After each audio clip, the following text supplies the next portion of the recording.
होती है ना। महिला बहुत जल्दी उठ जाती है, सारा काम कर लेती है, सुबह में समय में सबको भेजती है, ड्यूटी स्कूल भेजती है। यही सब सुन रहे हैं ना। और सचमुच में हम ऐसा करते हैं, और ये परमेश्वर का बहुत बड़ा आशीष है जो परमेश्वर ने हम महिलाओं को दिया है। सचमुच में हम सवेरे उठते हैं, बच्चों को तैयार करते हैं, जिसको ड्यूटी जाना है वे लोग ड्यूटी के लिए हम लोग तैयार करते हैं, बहुत कुछ सब में करते हैं। और ऐसा नहीं है कि मतलब कि ये पुरुष हमारे साथ नहीं होते, वो हमें मदद नहीं करते, वो भी हमारे साथ होते, वो भी हमारी मदद करते हैं। पुरुष ऐसा ना समझे कि खाली महिलाओं के बारे में चर्चा होता है, पुरुष का कोई भागीदारी नहीं। पुरुष आप लोग बहुत अच्छे हैं, और परिवार के मामले में बहुत गंभीर होते हैं आप लोग, और बहुत प्यार देते हैं परिवार को, बच्चों को, पत्नी को बहुत प्यार देते हैं। और मतलब कि एक दूसरे का सहभागिता होना बहुत ज़रूरी है। और हम ये बता रहे थे कि महिलाएं सचमुच में बहुत हम उत्साहित रहते हैं कि महिला संडे के दिन में हम महिलाओं के बारे में अच्छे वचन को हम सुनने पाएंगे। हालेलुया। सचमुच में परमेश्वर हमें बड़ी आशीष देता है, और हम लगातार यही सब बातें को हम सुनते आ रहे थे पिछले दिनों से कि सचमुच में परमेश्वर हमसे प्रेम करता, वो बहुत आशीष देता है, हमारी चिंताओं को जानता है, हमारे परिवार की समस्या को जानता है, और हमें उन सारी बातों से मुक्त भी करता है। सचमुच में परमेश्वर उन सारी चिंताओं से, उन सारी मुश्किलों से मुक्त भी करता है, और सचमुच में हमें आनंदित भी करता है। लेकिन कई बार हम महिलाओं को मतलब कि इस तरह की बातों में हम देखते हैं कि ज़्यादा मतलब कि उनकी अच्छी बातों को ही हम उनका चर्चा होना हम सुनते हैं। अच्छा बात का, कोई भी महिला का अच्छी बात का चर्चा करना किसी को अच्छा ही लगता है, अच्छा ही लगता है सुनने में। और नीति वचन 31 का यदि हम देखते हैं तो उसमें कैसा है, सारा नीति वचन का जितना उधर लास्ट तरफ है, उसमें महिलाओं का बहुत ही मतलब कि ये किया गया है, बहुत ही उसका चर्चा किया गया है, और बहुत अच्छी अच्छी बातों को लिखा गया है। लेकिन हो सकता है आज बहुत दिन के बाद हम खड़े हैं, तो हो सकता है कि आप लोग सोच रहे हैं आशीष की बातें, लेकिन हाँ, आशीष की बातें मैं जरूर बोलूँगी।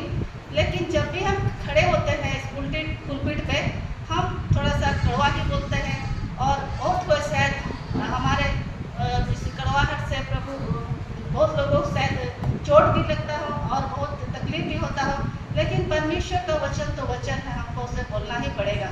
हालेलुया। हम बहुत बार ऐसी महिलाओं के बारे में अच्छी बातों को सुनते आए हैं, लेकिन आज हम एक ऐसी महिला के बारे में हम चर्चा करेंगे जो कि हम सब जानते हैं उस महिला को, और वो महिला को शायद कोई भी नहीं पसंद करता हो, और आज जब मेरे मुंह से उस महिला के बारे में सुनोगे तो लगेगा कि ये भी ठीक नहीं है। हालेलुया। हम चाहते हैं कि उस महिला के बारे में हम सुने, क्योंकि कई बार हम आशीषों की बातों को सुनते हैं, और जो कड़वाहट है, वो जो मतलब कि ऐसे दर्द वाली बात है, ऐसी बुरी बात है, उसको सुनना नहीं चाहते हैं। तो हम बताना चाहते हैं कि वो महिला कौन है। हम पहला राजा 16 का, और हमारा आज का टॉपिक है बुरे का परिणाम।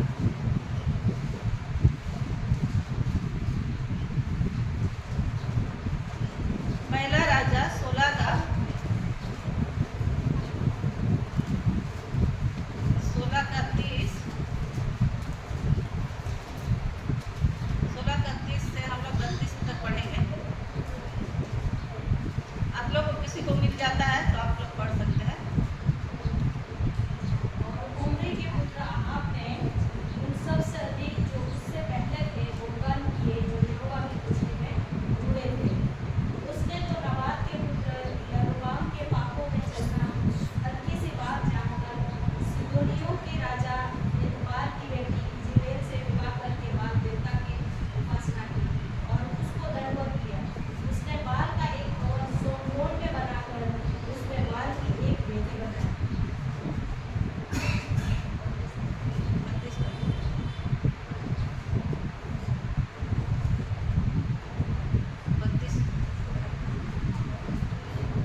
इस्राइल का राजा था। और जबकि यहाँ पर हम लोग ने पढ़ा कि यहोवा की दृष्टि में उन्होंने बुरा काम किया था, लेकिन उससे पहले जो अहाब राजा था उसके पहले भी जितने राजा हुए थे उससे भी ज़्यादा ये क्या बोलते हैं, अहाब राजा ने बुरा काम को किया और वही काम किया जो यहोवा की दृष्टि में क्या था, बुरा था। और यहाँ पर हम देख रहे हैं कि उसने किससे विवाह किया, इतबाल की बेटी, सीदोनिया के जो राजा था उसकी बेटी इजेबेल से क्या करता है, वो विवाह करता है। और लिखा है विवाह करके बाल देवता की उपासना की, उसको दंडवत किया। यहाँ लिखा है बेटी इजेबेल से विवाह करके, तो शायद हम क्लियर नहीं हो पा रहे, लेकिन ऐसा कई एक जगह में हम देखें क्वेश्चन में कि पहले ये राजा अहाब परमेश्वर, ऐसा नहीं था कि वो परमेश्वर को नहीं जानता था, वो परमेश्वर को यहोवा को जानता था।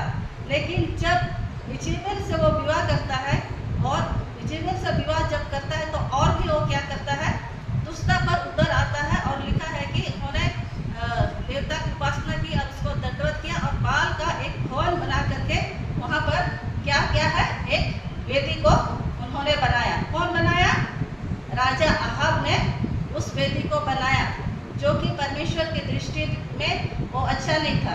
अहाब राजा के समय में वो 22 साल लगभग वो शासन किया और इसराइल में उस समय बहुत तरह पाप बढ़ गए, बहुत तरह ऐसे बुराइयां बढ़ गई जो कि बढ़ता ही चला गया और परमेश्वर का प्रेम क्या हो गया, घटता चला गया। और बाल की आराधना को क्या किया, उन्होंने महत्व दिया और बाल की आराधना क्या होता है, बढ़ जाता है। और हम देखते हैं यहाँ पर कि यहाँ पर जिससे वो शादी करता है, जिससे वो विवाह करता है, इजेबेल। तो इजेबेल है कौन, यहाँ पर लिखा हुआ इजेबेल इतबाल की बेटी थी। तो इजेबेल को हम देखेंगे प्रकाशित वाक्य, तो प्रकाशित वाक्य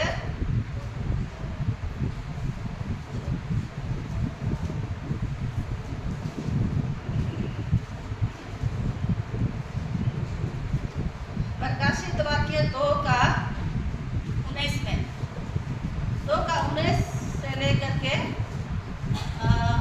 21 तक।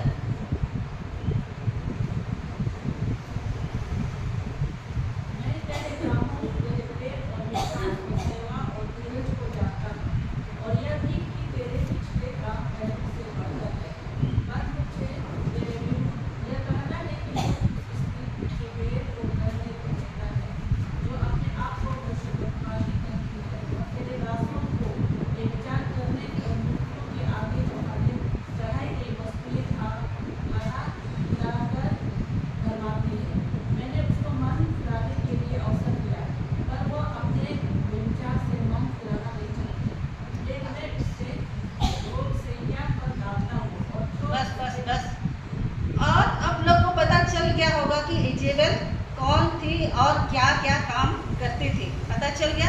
लेकिन यहाँ पर देखते हैं यीशु मसीह यूहन्ना के द्वारा क्या बोल रहा है, अपना वचन खुद से बुलवाता है। और क्या बुलवाता है, किसको संदेश दे रहा है, थुआतीरा की कलीसिया को संदेश दे रहा है।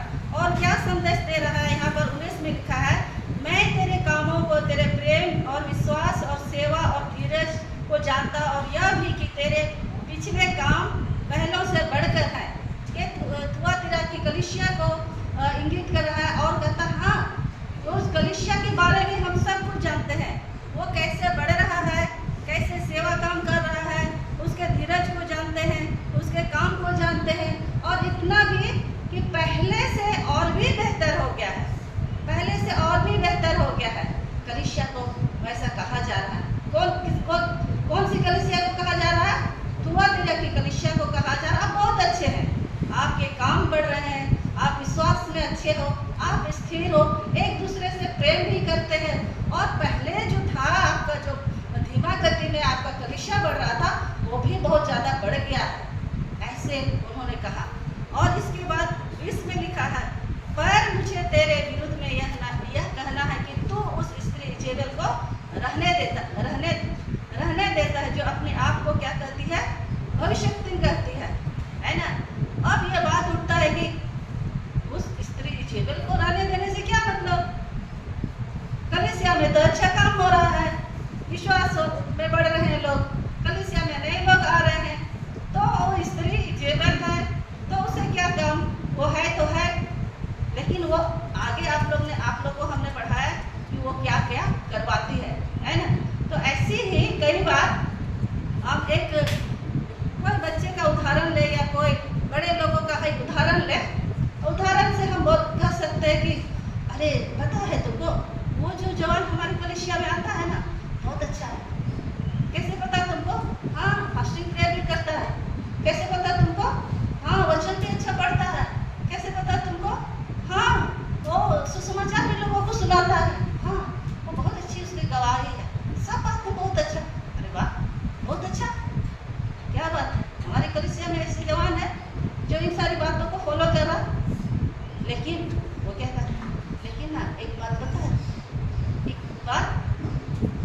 एक बात का उसमें क्या है, कमी है। देखे सब कुछ ठीक चल रहा है, जवान सब कुछ उसके पास है, लेकिन ये लेकिन कहाँ से आ गया? लेकिन एक बात का ना उसमें कमी है, एक बात का ना घटी। और सब कुछ ठीक है, बात बाकी सब कुछ ठीक है, लेकिन एक बात का घटी। क्या घटी है ना? विश्वास में ठीक है, प्रार्थना करता है, उपवास करता है, वचन सुनाता है, चर्च जाता है, क्या घटी है?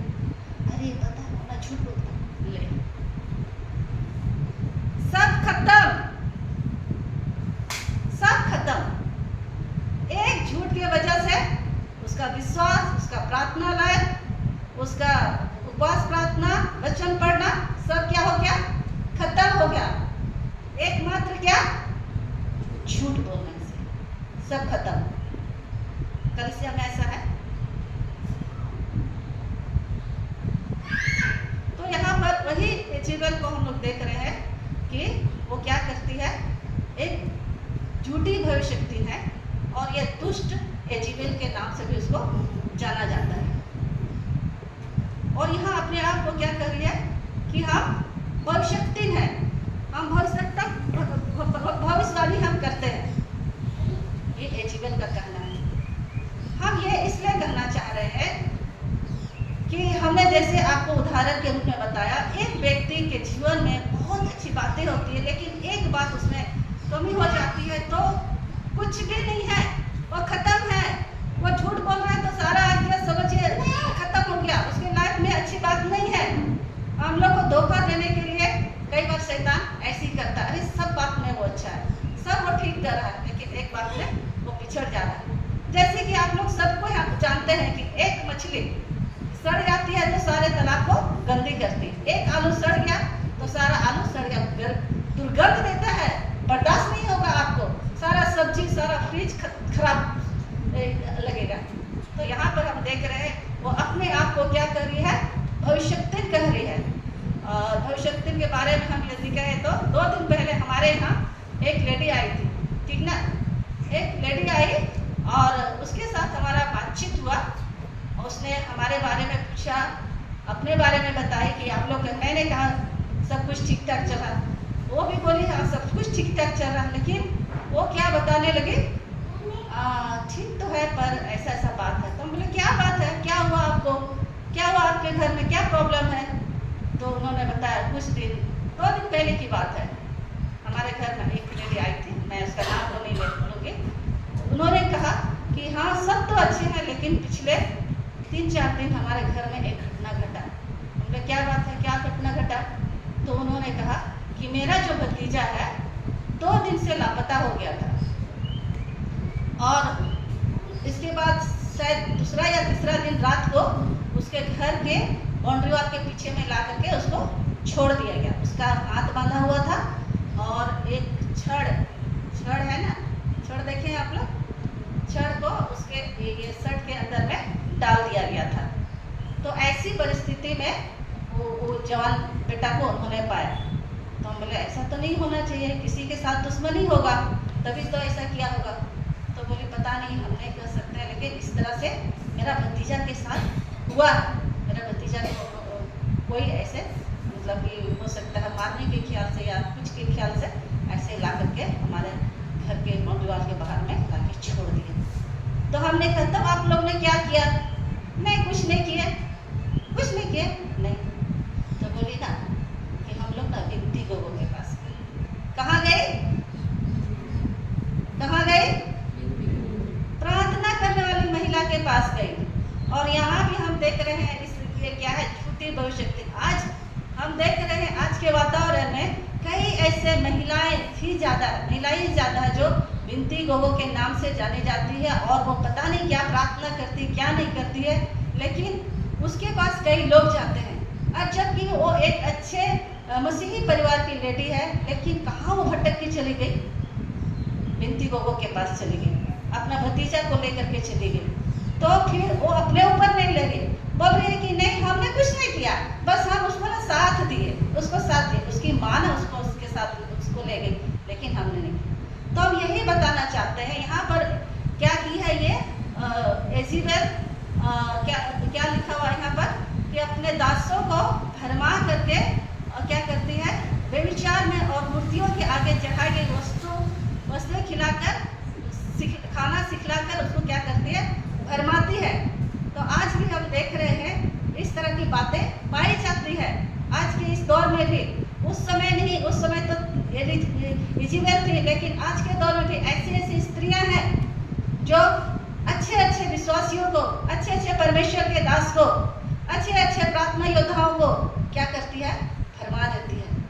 और वो लोग बहक भी जाते हैं और वो लोग वो मान भी लेते हैं। हाँ, ये आपको हम ताज़ा खबर बता रहे हैं। उस लेडी ने कहा हाँ सब कुछ वो बता दी, कौन किया उसको, कैसे किया, और आपका घर कहाँ पे है, घर में क्या किया है, सब कुछ है। बोले वाह, तब तो सही में बहुत शक्ति है।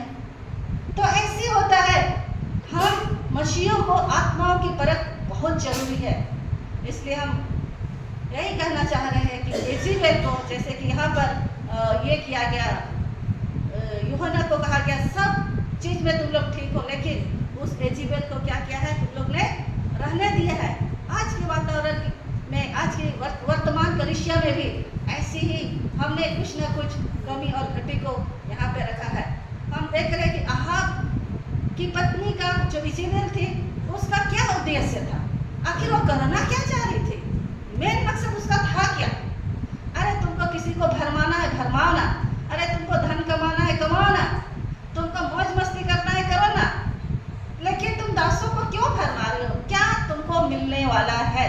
दासों को भरमा करके, विश्वासियों को भरमा करके आखिर तुमको मिलेगा क्या? तुम क्यों इस तरह से बातें कर रहे हो? तो उनका उद्देश्य था कि जीवित परमेश्वर, हालेलुया, जीवित परमेश्वर की आराधना को समाप्त करने का उसका मकसद था। ये था असली मकसद इज़ेबेल का। वो बंद करवाना चाहती थी परमेश्वर के भवन में आराधना ना हो, वो बंद करवाना चाहती थी कि परमेश्वर की लोग स्तुति आराधना ना करें, वो आराधना को बंद कराना चाहती थी। परमेश्वर के करीब में लोग आए, परमेश्वर को अपना उद्धारकर्ता के रूप में ग्रहण करें, परमेश्वर के ड्यूटी में आए, वो नहीं चाहती थी। वो वही चाहती थी कि प्रभु का आराधना क्या हो जाए, बंद हो जाए, क्या हो जाए, समाप्त हो जाए, खत्म हो जाए। ये था। आप समझ पा रहे हैं उसके अंदर में कितना दुष्टता भरा हुआ था? आप समझ पा रहे उसके अंदर में कितना छल कपट भरा हुआ था? वो क्या कर रही थी? आराधना को समाप्त करना चाहती थी। और उसका दूसरा उद्देश्य हम देखेंगे, वो क्या कर रहे थे? पूरे इस्राएल में, है ना, पूरे इस्राएल में उसका बाल देवता ही मुख्य होना चाहिए। बाल देवता ही उसका सबसे प्रमुख स्थान में होना चाहिए, और बाल देवता का वो स्थापित करना चाहती थी। वही मेन, वही सबसे असली हो जाए, वही सबसे बड़ा हो जाए। इसलिए वो क्या करती थी? प्रभु की सच्चे आराधकों को मार भी डलवाती थी और बंद करने की कोशिश भी करवाती थी, इसलिए कि वहाँ पर बाल का क्या हो, वहाँ पर सबसे उसको ऊंचे स्थान पे रखा जाए, यही वो करना चाहती थी। इसके बाद बहुत हमने इसको पढ़ा, लेकिन अब देख रहे इसके बाद क्या की है, परमेश्वर के जो दास लोग थे, नबी लोग थे, कई नबियों को उन्होंने मरवा डाला। इतनी हिम्मत एक औरत के अंदर में, इतनी हिम्मत आई कहाँ से? एक औरत के अंदर में इतनी हिम्मत इसलिए आई क्योंकि वो दुष्टता का काम करती थी, वो शैतान के आवाज को सुनती थी, इसलिए उसके अंदर में इतना हिम्मत था और वो नबियों को भी मरवा डालती थी। उस जमाने में इज़ेबेल इस तरह के काम करती थी। तो लेकिन क्या आज हमारे वर्तमान में ये खत्म हो गया? खत्म हो गया? नहीं खत्म हुआ है, वो भी चल रही थी। तो इसलिए उसको दुष्ट इज़ेबेल के नाम से उसको जानते हैं। इसके बाद क्या करती थी? परमेश्वर के लोगों को अधार्मिकता, अनैतिकता में चलो तो सब ठीक है, उसमें आनंद करो, उसमें चलो, और सबको क्या करती थी? उसमें वो धकेलती थी और उसको उत्साहित करती थी। और इसके बाद हम देखते हैं क्या कि सबसे ज़्यादा जिससे परमेश्वर को दुख होता था, सबसे ज़्यादा जिससे घृणा वो करता था, वो हो क्या, बाल पूजा, मूर्ति पूजा। और मूर्ति पूजा और क्या होता है, ईर्ष्या के लिए क्या करती है, लोगों को क्या कर रही थी, उकसाती थी, अपनी और क्या करती थी, आकर्षित करती थी।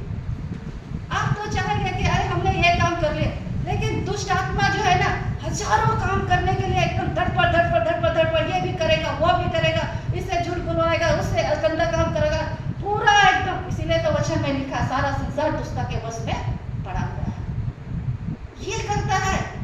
और आप और हम 1-2 घंटा छठ के अंदर में बैठ के परमेश्वर के जीवित वचन को सुनने के लिए हम कान खिंचलाते हैं। परमेश्वर के जीवित वचन को सुनने के लिए हम कुछ से कुछ करना चाहते हैं, लेकिन दुष्ट आत्मा देखिए कितना रफ्तार से वो काम कर रहा है। यहाँ पर इसके बाद देखते हैं राजा अहाब और उसकी पत्नी दोनों मिल करके दुष्टता के इस हद तक चली गई, इस हद तक वो लोग चला गया दोनों मिलकर। पहले तो एजेबेल से बहुत ज़्यादा करती थी, अब क्या हो गया, राजा अहाब भी उनको साथ देने लगा। और यहाँ तक उन्होंने गलती की, एक निर्दोष व्यक्ति जिसको हम लोग नाबोत के नाम से जानते हैं, आप लोग निकालिए, थोड़ा सा पढ़ लेंगे तो अच्छा होगा।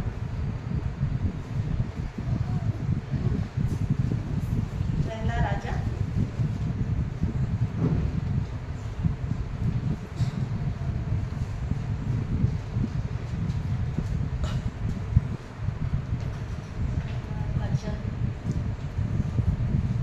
पहला राजा 21, ये बहुत इसका पूरा कहानी इस पर लिखा हुआ है।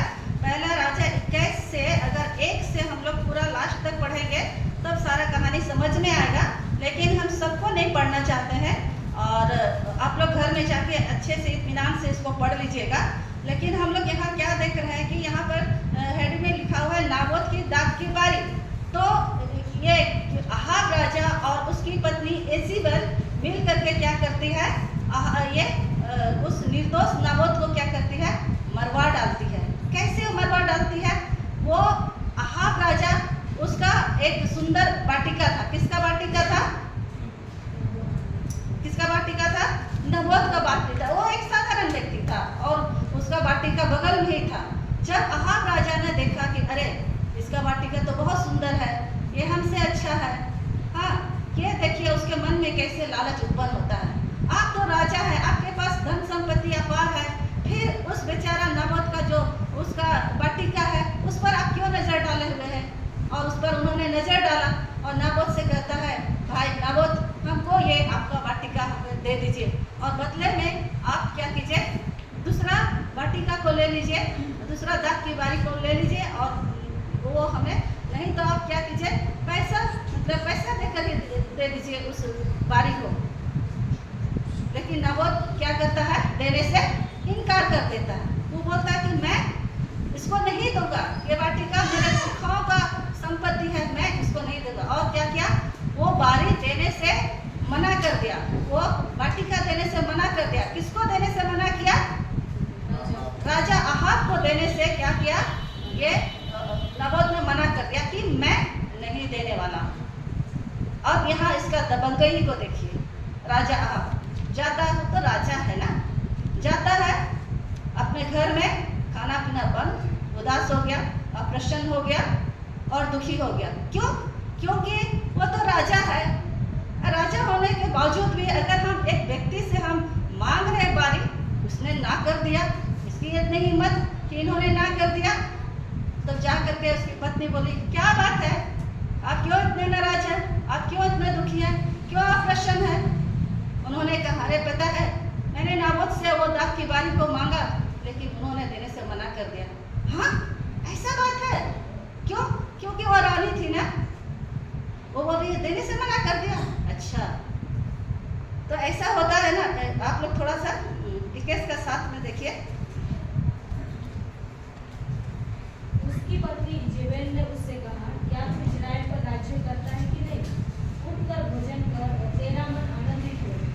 इजरायली नाबोत की दाख की बारी में तुझे, इजरायली नाबोत की दाख की बारी मैं तुझे दूंगा। हाँ, यहाँ पर जब उसे मना कर दिया गया है कि तुमको हम दाख की बारी नहीं देंगे, तो यहाँ पर उसकी उसकी पत्नी पूछती है क्या बात है, तो उसकी पत्नी क्या बोली, क्या तू इस्राएल पर राज करता है कि नहीं, उठो भोजन करो, खुश रहो और आनंदित रहो।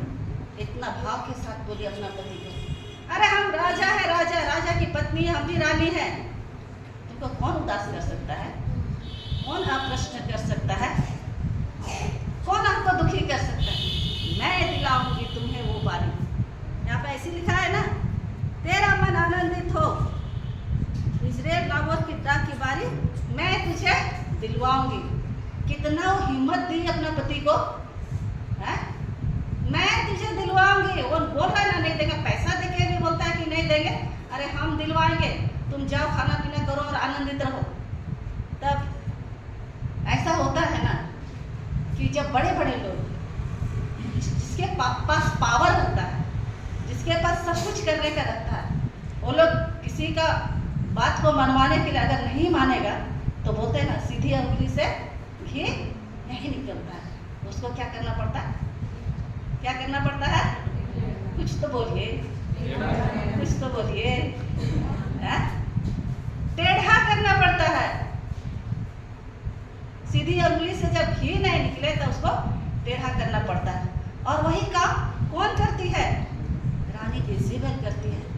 और 8 में लिखा, तब उसने अहाब के नाम से चिट्ठी लिखकर उसके अंगूठी की छाप लगाकर उस पुरनिये रईसों के पास भेज दी जो उसी नगर में नबोत के पड़ोस में रहते थे।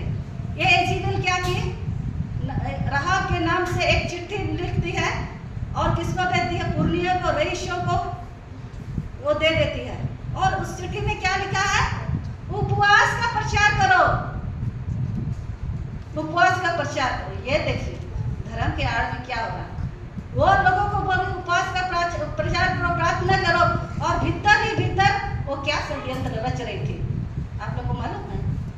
भीतर ही भीतर वो कुछ उसके अंदर दूसरा ही चल रहा था, वो दूसरा ही षड्यंत्र को क्या कर रही थी, रच रही थी। और यहाँ पर उन लोगों को क्या बोल रही है, उपवास का प्रचार करो। और 12 में लिखा है, और नाबोत को लोगों के सामने ऊंचे स्थान पर बैठाया, है ना। अब नाबोत को बोलना कि ऊंचे स्थान पर उसको बैठाएगा और लोगों को उकसाई और बोलना कि ये नाबोत जो है ना, परमेश्वर और राजा के बारे में निंदा की बातें बोलता है, उसने अपमानित किया है, दोषी लगा दिया।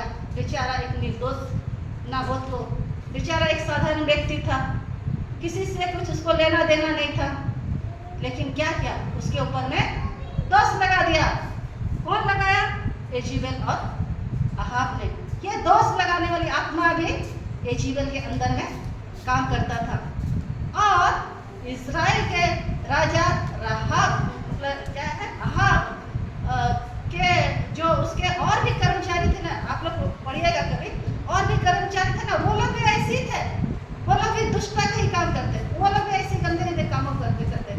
तभी तो वो गवाही दिया, तभी तो वो झूठी गवाही दिया कि नाबोत ने परमेश्वर और राजा के विरुद्ध में क्या किया है, गंदी बातों को बोला है, उसका क्या क्या निंदा किया है। और लिखा है, इस पर उन्होंने उसे नगर से बाहर ले जाकर उस पर क्या क्या पथराव किया और वह मर गया। बेचारा नाबोत को मरवा डाला, है ना, नाबोत पथराव करके मार डाला गया।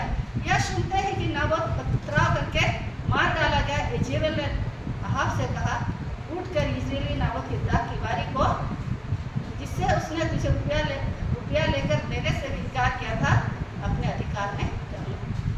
वाह क्या बात है, क्या बात है। देखिए, गुनाह करने पर, गंदे काम करने पर, किसी को मरवा डालने पर कैसे खुश हो गए, क्योंकि उसका काम था कि सच्चे ईश्वर की आराधना बंद करवाना है, इसीलिए उसको नाबोत को क्या की मरवा डालती है और खुश हो रही है। खुश होकर के अपने पति अहाब को खुशखबरी सुनाती है। किसी के मरने पर, किसी की हत्या करने पर जो खुश हो सकता है, आप क्या सोचते हैं उसके अंदर में अच्छी आत्मा होगी? आप क्या सोचते हैं उसके अंदर में अच्छी बातें होगी? वो दुष्टता से भरी हुई थी और आनंदित होती है, खुश होती है, और अपने पति को भी वो खुशखबरी बताती है, बोलती है, अरे मर गया हो, नाबोत मर गया, चाह तो खाना खाओ और उस दाग की बारी में अधिकार मिले।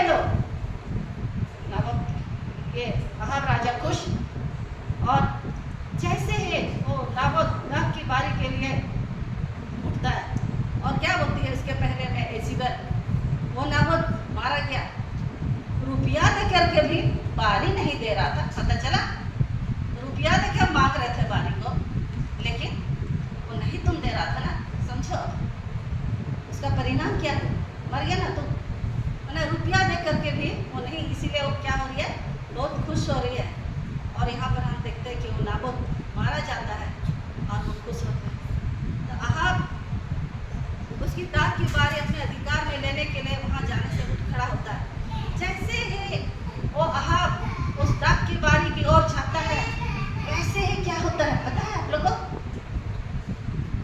किसी को पता है? नहीं पता। वैसे ही परमेश्वर का वचन किसके पास पहुंचता है? नबी एलिया के पास पहुंचता है ना। और क्या करता, उसको भविष्यवाणी करने लगा।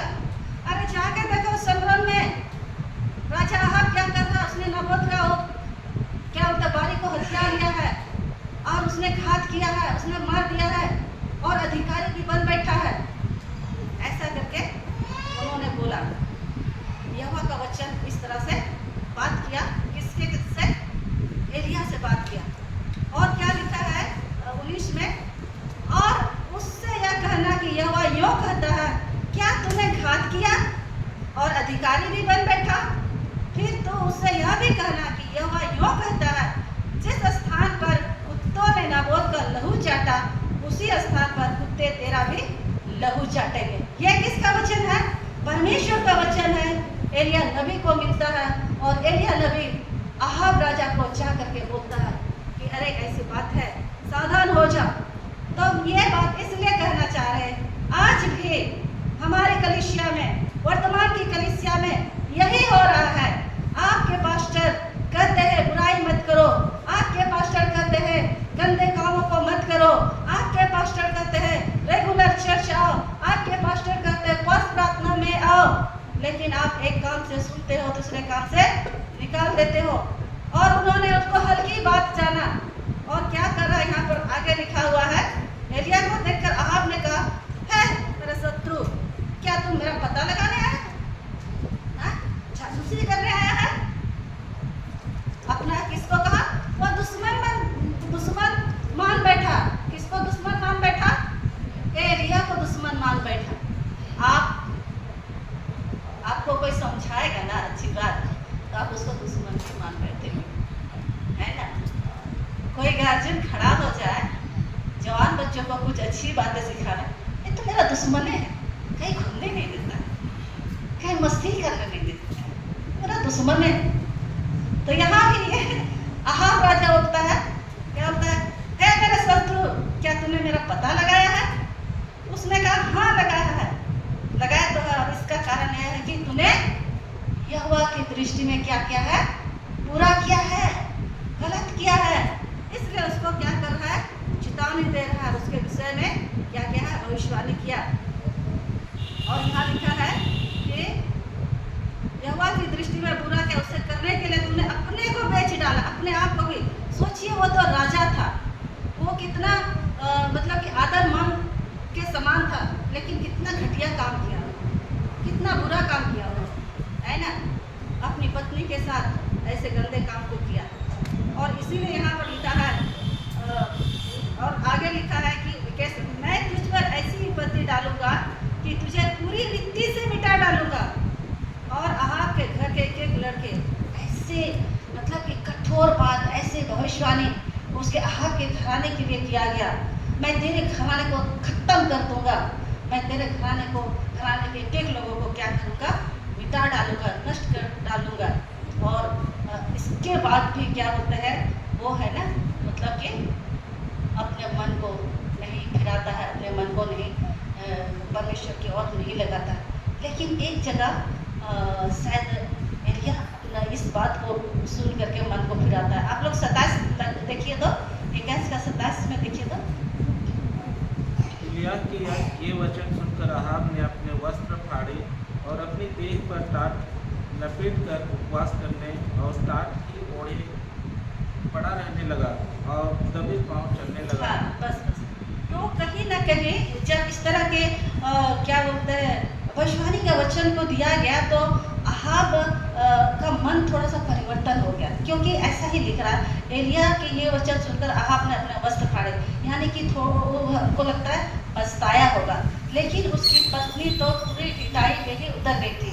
पछता करके हमको लगता है पूरी तरह से नहीं पछताया होगा, लेकिन परमेश्वर ने उनके पछतावे को देखा और उसको क्या कहा कि इसके जीते जी हम इस पर विपत्ति को नहीं डालेंगे, लेकिन इसके खानदान, इसके वंश को हम क्या करेंगे, इसके घराने में हम क्या करेंगे, विपत्ति को भेजेंगे। ऐसा परमेश्वर का वचन कहता है। और हम आगे देखेंगे कि इस तरह से इस तरह से ये अहाब और इज़ेबेल ने जो दुष्टता का काम किया, जो गंदगी का काम किया, जो बुरा काम किया, जो परमेश्वर की दृष्टि में गलत था, परमेश्वर की दृष्टि में बुरा था, नहीं करना था उन सारी चीज़ों को, लेकिन उन्होंने किया। इसीलिए हमने अपने टॉपिक में लिखा है बुरे का परिणाम। तो इस तरह से एलिया को वचन मिलता है, उसके विषय में भविष्यवाणी नहीं करता है। हाँ, आज के दौर में भी पास्टर, प्रेयर योद्धा लोग, जो लीडर एल्डर लोग हैं, बच्चों को हम लोग चिताते हैं, हम लोग चिताने देखते, बेटा ऐसा नहीं करो, लेकिन एक कान से सुनते दूसरे कान से क्या करते हैं, निकाल देते हैं।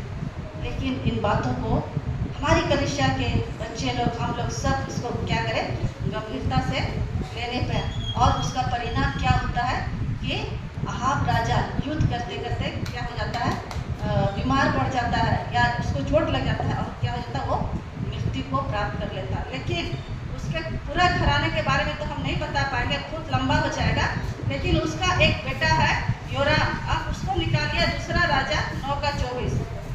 इस तरह के गंदे कामों करने के चलते उसके परिवार में क्या घटना घटता है, उसको जरा हम लोग देख लेंगे।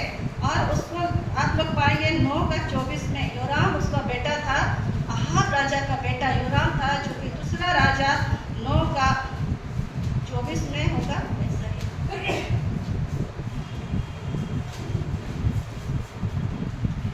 देखिए, आप लोग पढ़ लीजिए। तब येहू ने धनुष को कान तक खींचकर योराम के कंधों के बीच ऐसा तीर मारा कि वो उसका हृदय तोड़कर निकल गया और वो अपने रथ में झुककर गिर पड़ा। हाँ, तो उसका बेटा कैसे मरा, राजा येहू के द्वारा धनुष को कान तक खींचकर योराम के कंधों के बीच में ऐसा तीर मारा कि उसका हृदय फोड़कर निकल गया और अपने रथ में झुक करके क्या हुआ, मर गया। तो इतना दर्दनाक मौत उसको मिलता है, किसका बेटा को, राजा अहाब का बेटा को।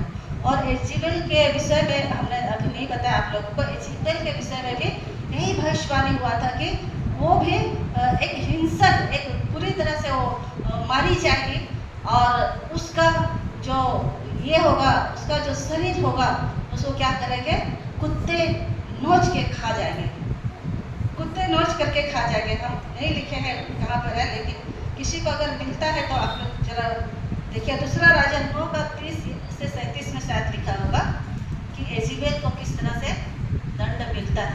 हाँ, यहाँ पर लिखा हुआ है, हम बहुत शॉर्ट में आप लोग को बता रहे हैं।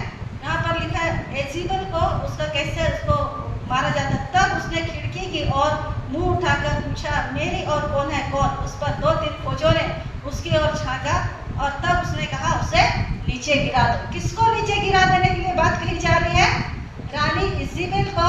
और उसके छत के खिड़की के पास वो अपनी आंखों में सुरमा लगा रही थी, तैयार हो रही थी, लेकिन क्या होता है, येहू के लोग ने आकर के उसको उस खिड़की से वो झांक रही थी, और उसी समय उसको क्या कर दिया जाता है, उसको ढकेल दिया जाता है, ढकेल दिया जाता है। अब सोचिए कितना बड़ा मंजिला होगा, कितना ऊंचा होगा, तो उसे ढकेल दिया जाता है और वो क्या हो जाती है, मर जाती है।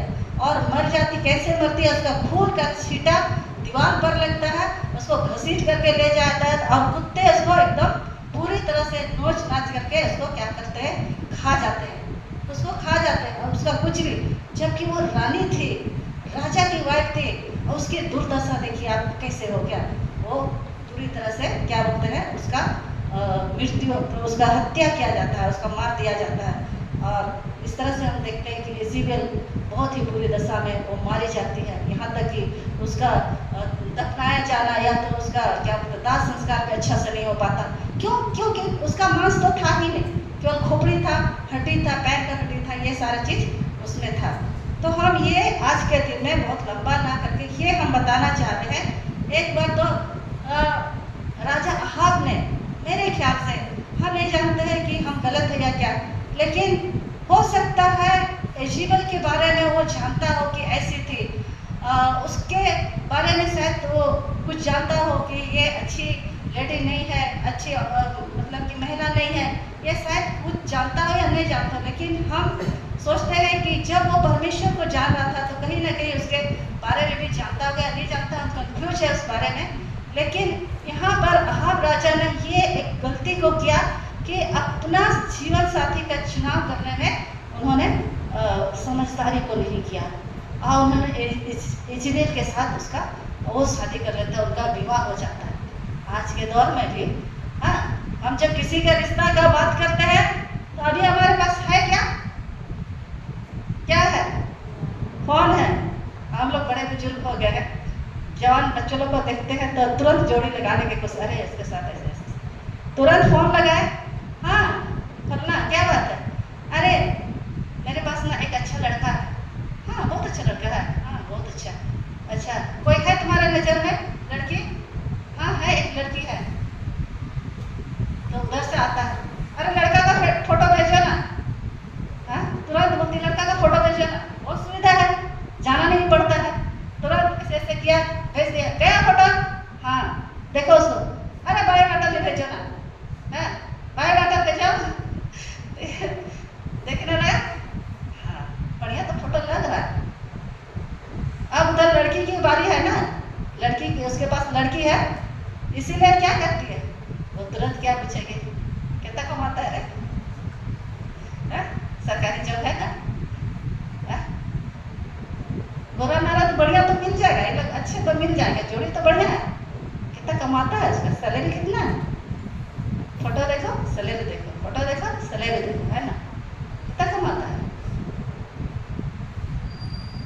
अब उसका परिवार जैसा भी है, कमाता कितना है, दिखता कितना सुंदर है, वो चीज का आजकल हम लोग पूछताछ करते हैं ना, उस चीज को हम लोग देखते हैं आजकल जाते हैं, कितना कमाता है, कितना सुंदर दिखता है, ये चीज को। लेकिन हम इस कलीसिया के लोग, हम मसीह लोग, वो सारी चीज इस संसार में हमें जरूरत है, हमें रोटी कपड़ा मकान की जरूरत है, और परमेश्वर हमारी आवश्यकताओं को जानता है और देता है। अरे पेट दिया है तो पेट में दाना डालने के लिए भी वो दिया है।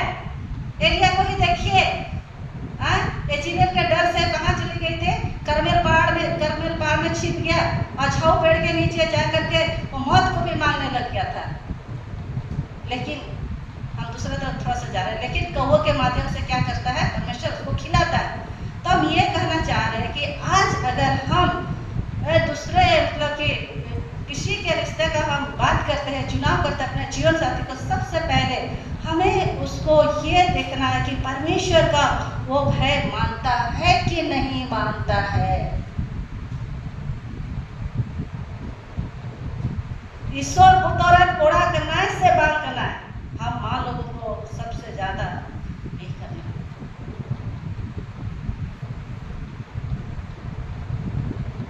क्योंकि हमने इजराइल को देखा, वो अच्छे अच्छे दासों को भी बहका करके घसीट करके अपने तरफ में ले आई, व्यभिचार में डरवा दी, पूजा पाठ करवा दी, बाल देवता का आराधना करवा दी, क्या कुछ।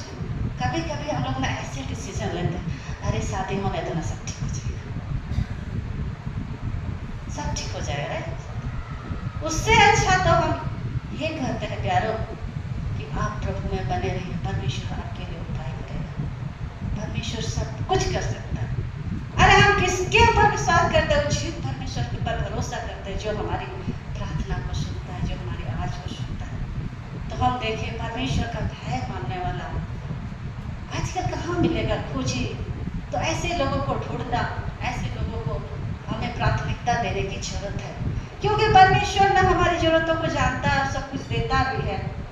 अरे मान लो 1000 नहीं कमाता, 500 ही कमाता है, 2 के जगह 1 ही रोटी खा लो ना, लेकिन आपके साथ मुश्किल के घड़ी में वो क्या करेगी, आपके साथ घुटना में बैठ के प्रार्थना करने के लिए हिम्मत देगी। हालेलुया।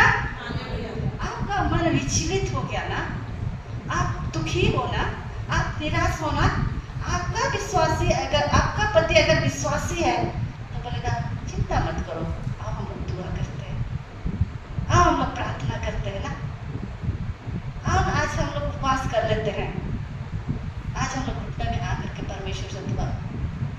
ये हिम्मत देगी परमेश्वर के भय मानने वाले, परमेश्वर का भय मानने वाले, ये हिम्मत देगी। लेकिन यहाँ इज़ेबेल क्या की, कैसे उसको बहकाई, तो वो दाग के बारे में मैं दिलवाती हूँ ना, पैसा देके नहीं दे रहा, खत्म करो उसको। कैसा चुनाव करेंगे अब, कैसा चुनाव करेंगे? हमें प्रार्थना करने की आवश्यकता, हमें प्रार्थना करने की जरूरत है। और हम अपना सरमन को हम छोटा करना चाह रहे हैं क्योंकि बहुत लंबा हो रहा है और बहुत लंबा हम नहीं जाना चाह रहे। तो यहाँ पर हम ये बताना चाहेंगे, परमेश्वर की इच्छा थी कि इज़ेबेल और उसके अनुयायी लोग क्या करें, पश्चाताप करें और परमेश्वर के करीब में आए, लेकिन उन्होंने नहीं किया और इसकी वजह से उसको दंड मिला। लेकिन हम प्रिय भाई बहनों, आप लोग को ये बताना चाहते हैं कि उस समय उसको दंड मिला, लेकिन अभी अनुग्रह का समय है। अभी परमेश्वर ने हमको इतना समय दे दिया है, इतना समय दे दिया, बेटा अभी टाइम है, जाओ चर्च में जाओ, परमेश्वर की आराधना करो, कुछ नहीं होगा, हम तुमको बचा लेंगे, आशीष देंगे, सब बहुत ज़्यादा अभी टाइम परमेश्वर हमें दे रखा है, आशीष दे रखा है, अनुग्रह का समय है, दया का समय है। परमेश्वर हमें माफ पर माफ किए जा रहा है, हमारी गलतियों को ढांप रहा है, कुछ भी नहीं बोल रहा है। लेकिन और भी हम उत्साहित बातें बोलने जा रहे हैं। याकूब 4:7 में आप देखिए,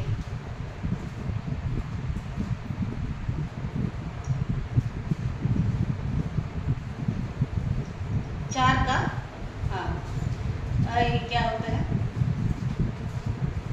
4:6 और 7 पढ़ दीजिए आप लोग।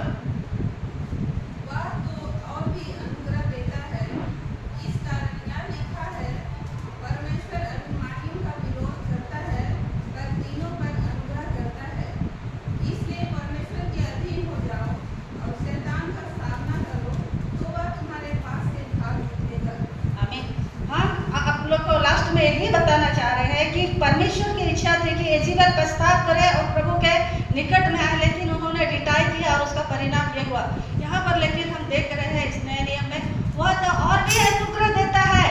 इस कारण यह लिखा है कि परमेश्वर अभिमानियों का विरोध करता है ना, अभिमानियों का विरोध करता है, लेकिन दीनों पर क्या करता है, अनुग्रह करता है, दीनों पर अनुग्रह करता है। यदि इज़ेबेल अपने पापों को मान लेती, अपने पाप से वो फिर जाती, तो उस पर अनुग्रह किया जा सकता है। आज भी हम सारे लोगों को यही मौका है कि हम दिन बन जाए, और हम जब दिन बन जाते हैं, अपने पापों को मान लेते, तो परमेश्वर हम पर अनुग्रह करता है और हमारे सारे पापों को, अपराधों को क्षमा करता है। इसलिए लिखा इसलिए परमेश्वर का अधीन हो जाओ, है ना, परमेश्वर में समर्पित हो जाओ, उसके अधीन हो जाओ। अरे परमेश्वर के कदमों में जब आप रहोगे, परमेश्वर का वचन आपके हृदय में संतमंत भरा जाएगा, परमेश्वर का वचन आपके हृदय में बस करके बह निकलेगा, तो क्या होगा, शैतान का सामना करो, वो तुम्हारे सामने से परमेश्वर का वचन आपके हृदय में संतमंत भरा हुआ है। संताली दिन रोड का अनेक धरे ईश्वर कथा, ईश्वर जीव कथा हमा मोरा नहीं ना खाए, हमा जीवन नहीं ना खाए, तो वे आम दो चीजें हो गए जिका दड़े मां। शैतान आपको नहीं बहका सकता है, आप उसका डट कर सामना कर सकते हैं, आप उसका डट के मुकाबला कर सकते हैं, आप उसको बुलक सकते हैं, कुछ नहीं बिगाड़ सकेगा, क्योंकि वो रौंदा जा चुका है, क्योंकि वो मारा जा चुका है। तो आज के सरमन से, आज के मैसेज से हम इस कलीसिया, हम सब लोग, हम यही बताना चाहते हैं कि आज के वर्तमान कलीसिया में भी हम लोग रानी दुष्ट इज़ेबेल जैसे स्त्री को रहने दे रहे, और वो स्त्री क्या है आप लोग जानते हैं, बुरी बुरी बातें। तो प्रियो, हम चाहते हैं, हम परिपक्व तो नहीं हो सकते ना हम इस संसार में, इसीलिए तो हम बार बार चर्च आते हैं कि हम ठीक रहे, इसीलिए तो बार बार हम दुआ करते हैं कि हम ठीक रहे, इसीलिए तो सुबह शाम हम प्रार्थना करते हैं कि हम ठीक रहे। अगर एक बार भी हमको उद्धार मिल गया, बपतिस्मा ले लिया, उद्धार मिल गया, अब क्या जरूरत है जाने मर जाओगे, खत्म हो जाओगे, अनुग्रह का दरवाजा बंद हो जाएगा, बहुत दिक्कत है।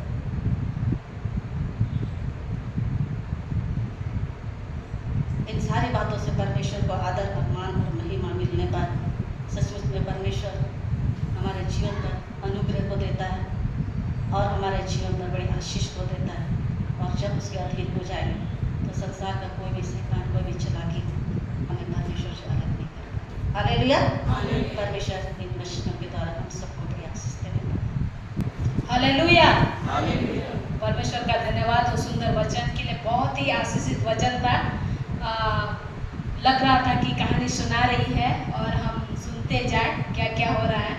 बहुत अच्छा लग रहा था और सही में यहाँ पर से एक बड़ी सीख को हमें मिलती है कि यदि हम शुरू में ही अच्छी चुनाव को ना करें तो पूरा जीवन भर हमें क्या होना पड़ेगा, तकलीफ होना पड़ेगा। पुरुष लोग आप लोग बोल सकते हैं, आप यदि शुरू में सही चुनाव को ना करें तो किस तरह की मुसीबतों में आप पड़ सकते हैं। एक बुद्धिमानी के साथ यदि वो चुनाव करता है राजा आहाब, तो हो सकता है उस तरह की मुसीबत अपने घर में नहीं देखता कि उसके सब कोई चाहते हैं कि मेरा खानदान, मेरे बच्चे आशीषित हो, लेकिन हम लोग क्या देखते हैं, उसकी पत्नी के उस कुकर्म के वजह से उनके वंशज खत्म होते गए, उनका बेटा मरा गया, मतलब उनका राज्य खत्म हो गया। कितनी डरावनी वाली बात है।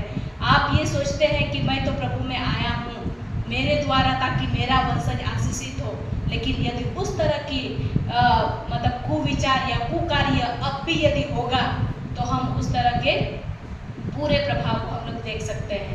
तो इसीलिए हमें चाहिए कि हम एक बुद्धिमानी के साथ सही चुनाव को करें। बहुत बार ऐसे होता है कि अभी हम सोच सकते हैं, अरे ये तो उस समय हम तो पत्नी बना ली है, अब मेरी क्या जरूरत है, ऐसा हम सोच सकते हैं। लेकिन जिस तरह से रानी इजेबेल को हम लोग ये देखते हैं कि अब भी थुआथारी की जो कलीसिया को क्या बोला जा रहा है कि अब भी कलीसिया में ये इजेबेल वाली काम हो रही है, इसको आपने रखा है। कहीं ना कहीं हमें देखने की, अपने आप को जांचने की आवश्यकता है कि हम अपने आप में उस तरह की बातें को तो नहीं रखे हुए।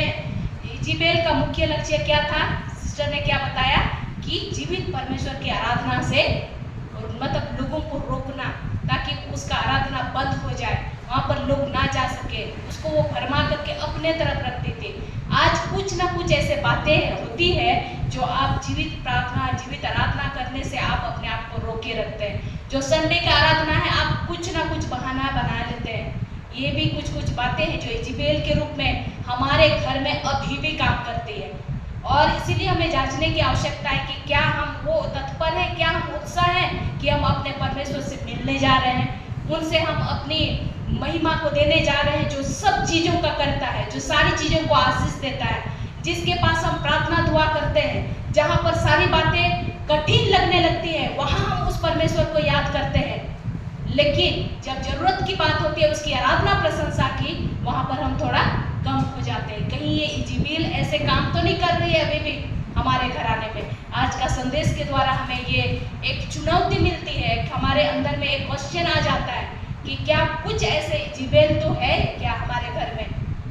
कभी कुछ ना कुछ बहाना, आज अच्छा छुट्टी है, मतलब आराम थोड़ा सा करना है, पानी आ गया, बहुत मतलब अच्छा लगता है बहाना बनाना, या कुछ ना कुछ। तो छोटी छोटी इजेबेल ये बड़ी रानी का काम करती है और अंत में हमारे वंशज को, हमारे जो मतलब पीढ़ी दर पीढ़ी को जो प्रभावित करते हैं उस तरह के श्राप को लेके आ सकता है। और इसीलिए चाहिए कि हम और आप जिस तरह से आहाब ने क्या किया, पछताया जब उनको एलिया से खबर मिला कि तुम मरने वाले हो, जिस तरह से तुम लोग ने उस नबोत को मार डाला, कुत्ता चाटा, तुम लोग भी वैसे ही मरोगे और तुम्हारा सर को भी मतलब वैसे ही मतलब कुत्ता खा जाएगा करके उनको मिला था। लेकिन उसने क्या किया, उसने पछताया, बोला कि नहीं प्रभु ऐसा हम नहीं करना, अपने आप को नम्र किया।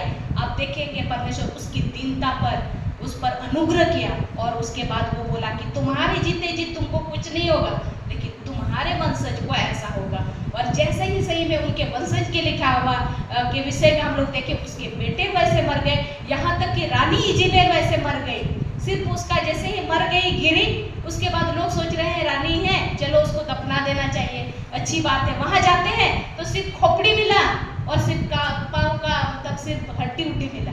कुछ नहीं मिला। जो भविष्यवाणी की गई थी शुरू में कि उसका फल यही होगा, तो वैसा ही हुआ, उसका बेटा का भी, उसकी पत्नी का भी।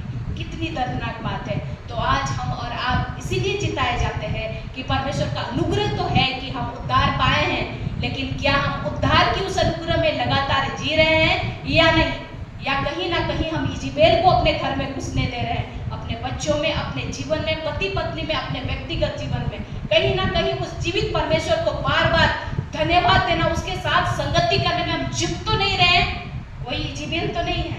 ध्यान देने की आवश्यकता है, नहीं तो उस इजेबेल को यदि पाल के रखेंगे तो दशा बहुत बुरी होने वाली है। अनुग्रह हम पर से जाने वाला है, हमारे पीढ़ी से जाने वाला है, और इसीलिए अपने पीढ़ी को, अपने घराने को बचाने के लिए चाहिए कि एक सुंदर बुद्धिमान व्यक्ति की तरह हम काम करें, परमेश्वर को हम प्रथम स्थान दें। और जैसे ही हम उस आहब की तरह बचता करके परमेश्वर के सम्मुख में नम्रता के साथ आएंगे, आप जिस तरह से आए हैं परमेश्वर आपको आशीषित करेगा। प्रत्येक बार जब भी आप प्रभु के पास आते हैं, यूं ना ऐसे ना समझिए कि आप बेकार हैं, ऐसे कि आप आने जी नहीं। आज खास बातचीत परमेश्वर आपसे करेगा, खास एनॉइंटिंग आपको देगा, पूरे सप्ताह भर जीने के लिए परमेश्वर आपको हिम्मत देगा, एक नई चुनौती देगा, आपकी परेशानी में मार्ग को दिखाएगा, आपको लगेगा कि परमेश्वर मेरी सहायता कर रहा है। हालेलुया।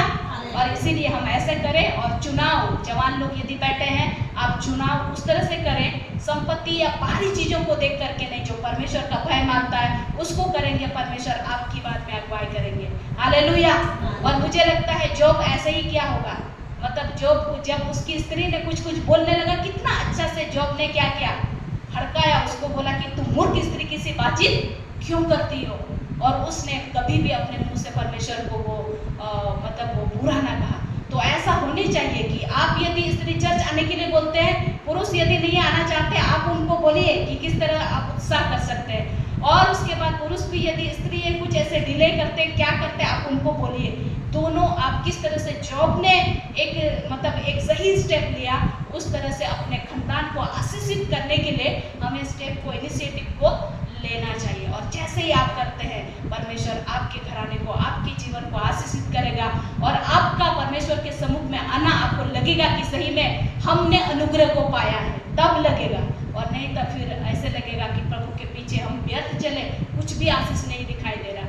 लेकिन तभी जब आप सिंसियर रहेंगे प्रभु के पास आने के लिए, परमेश्वर अपनी वायदे को पूरा करता है, आपको आशीषित करेगा। आमीन।